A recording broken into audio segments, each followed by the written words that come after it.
last, the St. Crispin's Day speech. Is this going to occur, as my great-great-great-grandfather can remember and tell?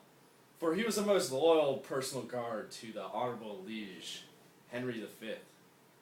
And in the words he spoke, "Know, my fair cousin, if we are marked to die, we are and now to do our country loss, and if to live, the fewer men, the greater the share of honor." Yes, that is precisely how I remember him telling it, with most vivid colors, a gratifying testament to my liege. He too shares in the deepest sense of loyalty, and for that aspect alone I bear my complete allegiance to him, even though I've never met him. Such notions, I believe, I could very well teach my fellow English brethren, because I feel this may be a fleeting concept that ends with a most dreaded discourse. Only through sacrifice and utmost courage do I see that notion remaining true.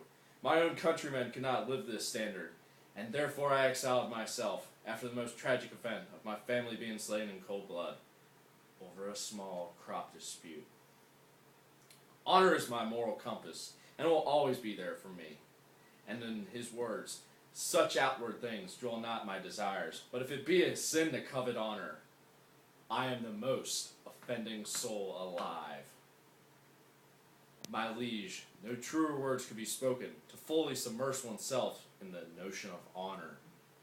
Never is an easy choice. There are many hard decisions, most of which we bear these stigmas for our entire lives, but for some things I would subject myself to harm's way and rotate the sheet, the wicked black passions of combat, just to be one with honor. Revenge could have swallowed myself and made me a lesser man.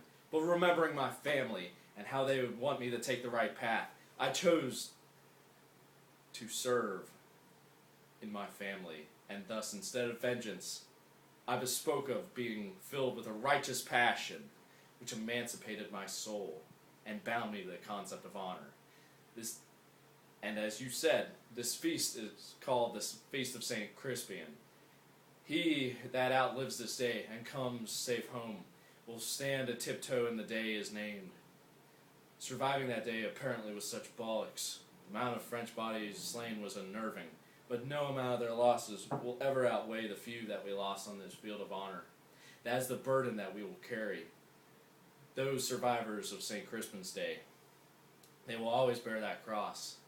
I can now remember that liege made the statement in regards to scars, if my memory serves me well, which it does. We few men that day earned our scars as a reminder of those who we lost.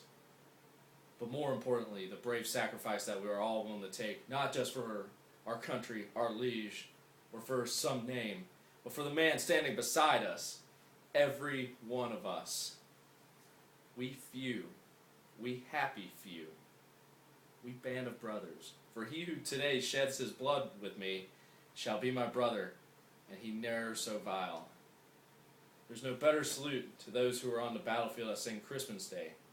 We few, we happy few, we band of brothers, and hold their manholds cheap, whilst any speaks that fought with us on St. Crispin's Day. Rest well, my brothers. It was the greatest honor to continue to serve amongst such honorable men whose honor knew